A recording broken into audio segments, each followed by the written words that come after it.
Good morning दोस्तों। आज हम लूसेंट का क्लास स्टार्ट करने जा रहे हैं, क्लास 1। ये ऑल कम्पिटिटिव एग्ज़ाम के लिए काफ़ी महत्वपूर्ण होता है और कोई भी एग्ज़ाम ऐसा नहीं है कि लूसेंट से क्वेश्चन नहीं आया है।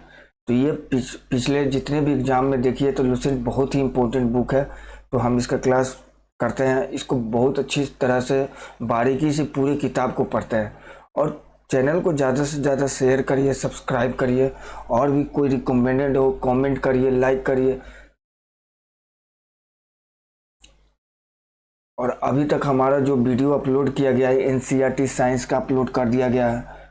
आपका बीपीएससी 70 के लिए हिस्ट्री का फुल वीडियो अपलोड कर दिया गया है। 69वीं से लेकर 39वीं तक का पॉलिटी का किया जा रहा है। आने वाले समय में हम उसका इकोनॉमिक्स का करेंगे। तो चलिए देखते हैं क्लास लूसेंट का।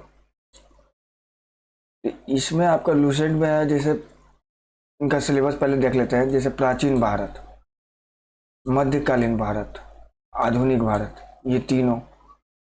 फिर विश्व इतिहास, भूगोल, भारत का भूगोल, भारतीय अर्थव्यवस्था, भारतीय संविधान, भौतिक विज्ञान, रसायन विज्ञान, जीव विज्ञान, विज्ञान एवं प्रौद्योगिकी, विविध, खेलकूद, कंप्यूटर।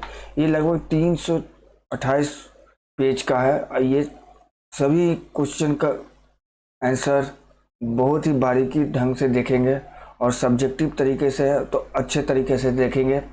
और कोई भी अगर कुछ भी पूछना है, चाहे कुछ बोलना है, आप कमेंट करिए। तो चलिए देखते हैं। पहले आज हम स्टार्ट करने जा रहे हैं। सबसे पहले स्टार्ट करने जा रहे हैं भूगोल से। तो चलिए भूगोल का देखते हैं। भूगोल चैप्टर 2 है भूगोल। चैप्टर 1 में आपका हिस्ट्री है।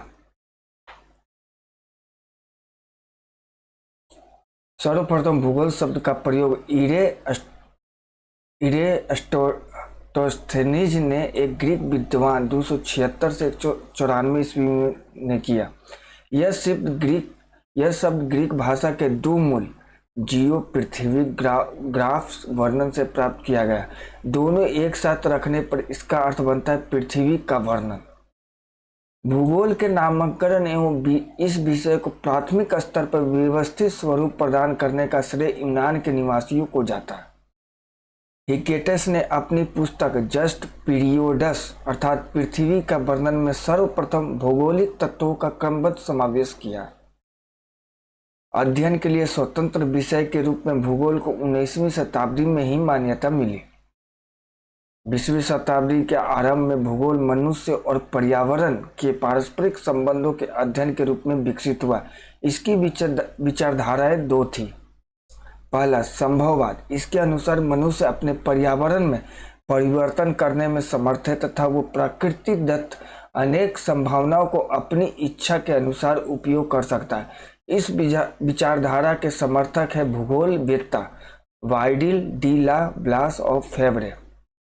दूसरा, निश्चयवाद। इसके अनुसार मनुष्य के सारे काम पर्यावरण द्वारा निर्धारित होते हैं, अतः मनुष्य को स्वेच्छापूर्वक कुछ करने की स्वतंत्रता कम है। इस विचारधारा के प्रमुख समर्थक भूगोलवेत्ता रिटल रेटजेल, नवीन निश्चयवाद का संस्थापक एलन सैम्पुल और हंटिंगटन थे।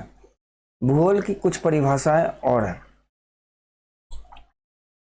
पहला, भूगोल एक ऐसा स्वतंत्र विषय है जिसका उद्देश्य लोगों को विश्व के आकाशीय पिंडों, स्थल, महासागरों, जीव जंतुओं, वनस्पति, फलों तथा भूधरातल के क्षेत्रों में देखी जाने वाली प्रत्येक अन्य वस्तु का ज्ञान प्राप्त करना है।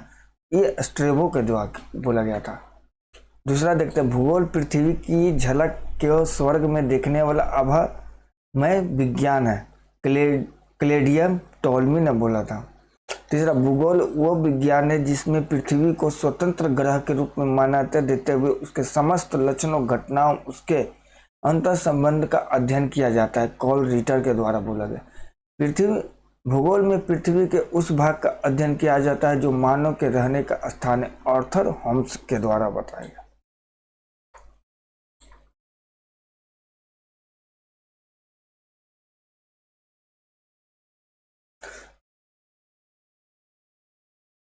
चलिए, भूगोल का जनक जिनको कहा जाता है हिकेटियस को।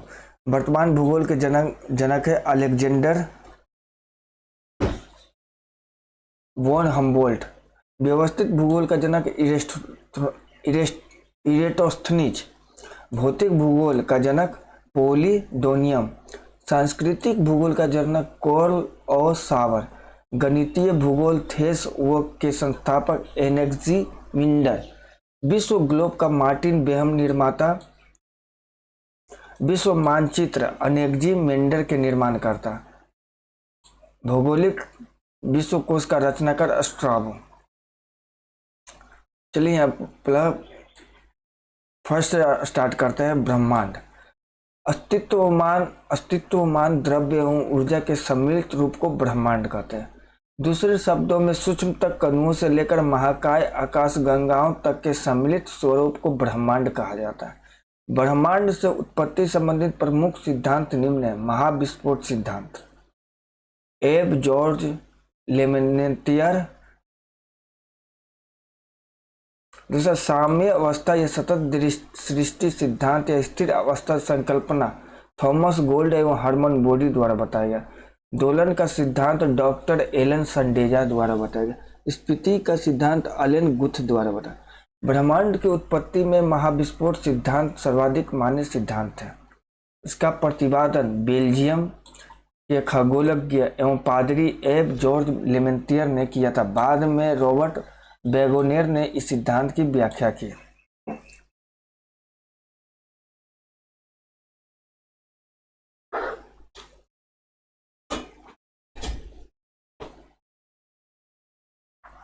महाविस्फोट के अनुसार पहला,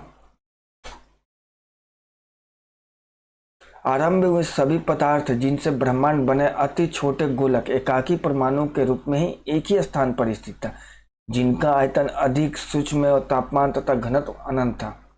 दूसरा, अत्यधिक संकेंद्रण के कारण बिंदु का आकस्मिक विस्फोट हुआ, जिसे महाविस्फोट ब्रह्मांडीय विस्फोट कहा गया। इस अचानक विस्फोट से पदार्थों का बिखराव हुआ, जिससे सामान्य पदार्थ निर्मित हुए। इसके अलगाव के कारण काले पदार्थ बने, जिनके समूहन से अनेक ब्रह्मांडीय पिंडों का सृजन हुआ।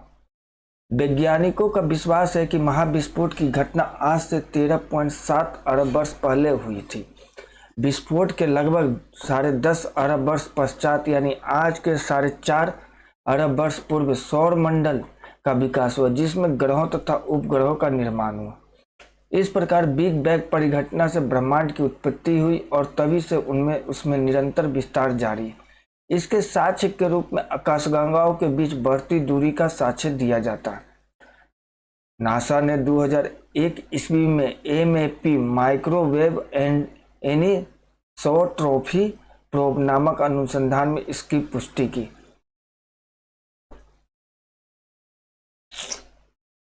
ब्रह्मांड के निरंतर विस्तारण के साक्ष्य जुटाने में एडविन हब्बल का योगदान उल्लेखनीय है।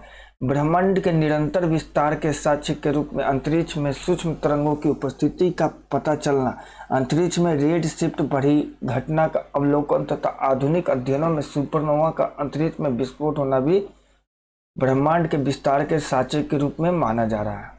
नोट, नासा द्वारा 30 जून 2001 को डेविड विल्किंसन के नेतृत्व में बिग बैंग की पुष्टि हेतु मैप परियोजना का शुभारंभ किया गया।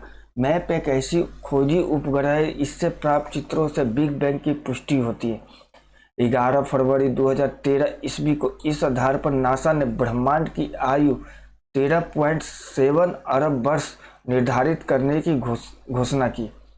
डेविड विलिंगसन की सितंबर 2002 ईस्वी के निधन के पश्चात उनके सम्मान में मैप उपग्रह का नाम 11 फरवरी 2003 को WMAP रखा गया। ब्रह्मांड के रहस्यों को जानने के लिए 30 मार्च 2010 को European centre for nuclear research ने जिनेवा में पृथ्वी की सतह से 50 से 175 मीटर नीचे 27.36 किलोमीटर लंबे सुरंग में लॉर्ड हैड्रन कोलाइजर नामक महाप्रयोग सफलतापूर्वक किया गया।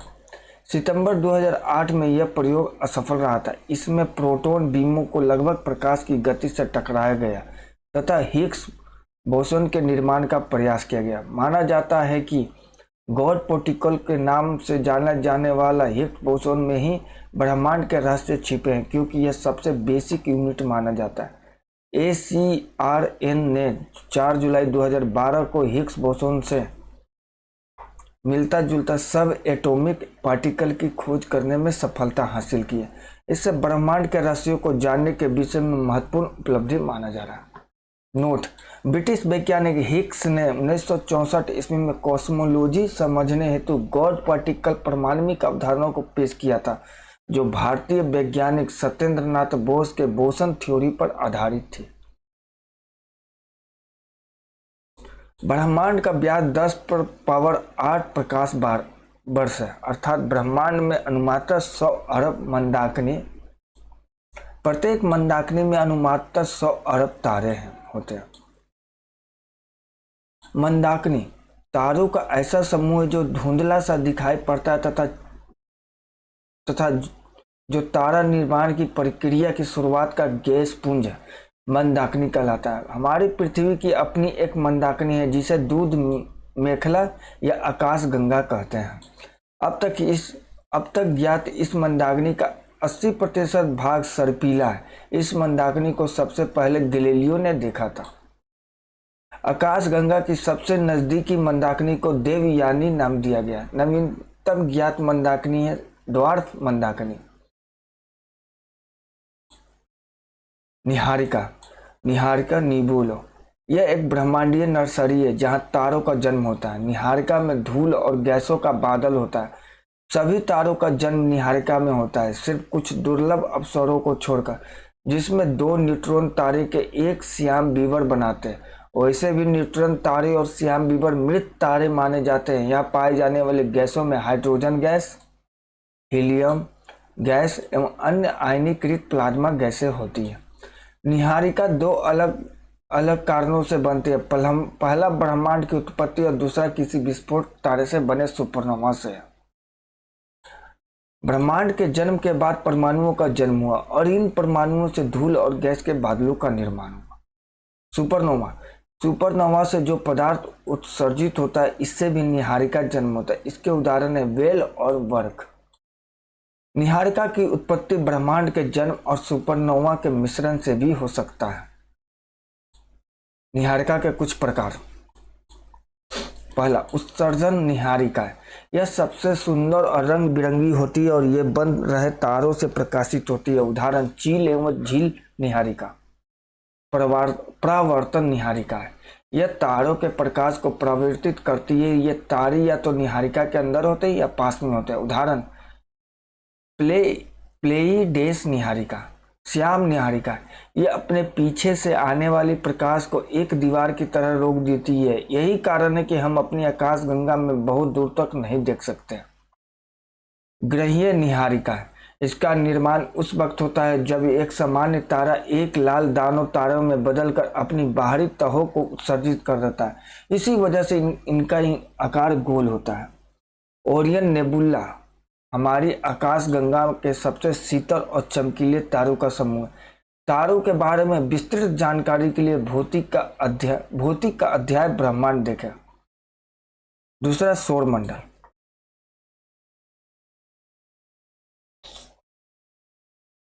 चलिए दोस्तों, सौर मंडल का कल से देखते हैं। एक बार आप सिलेबस को बढ़िया से देख लीजिएगा।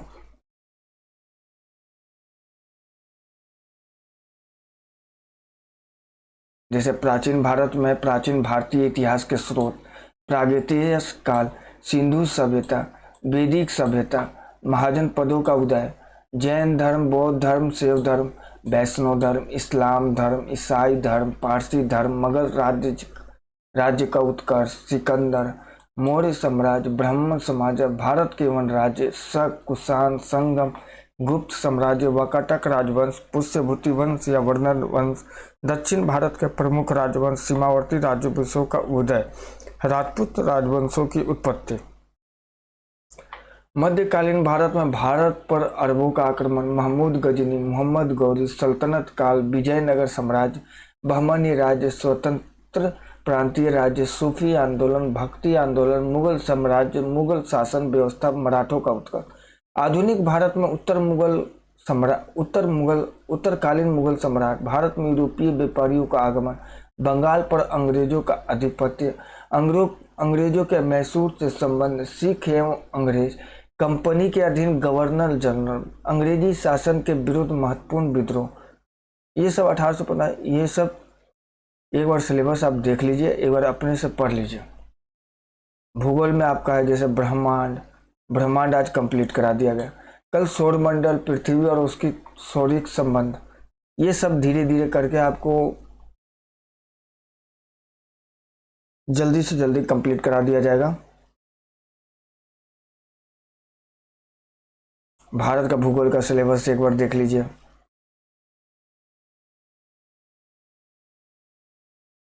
क्योंकि भारत के भूगोल से ज़्यादातर एग्जामों में पूछा जाता है। भारतीय अर्थव्यवस्था, इसमें करंट रिलेटेड है तो इसको करंट थोड़ा सा जोड़ा जाएगा। भारतीय संविधान,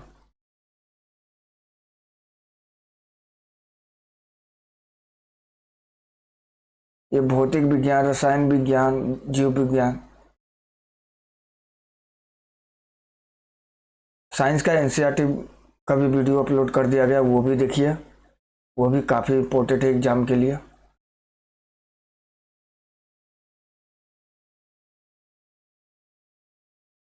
चलिए, तो हम आज ब्रह्मांड को कंप्लीट कर लिए हैं।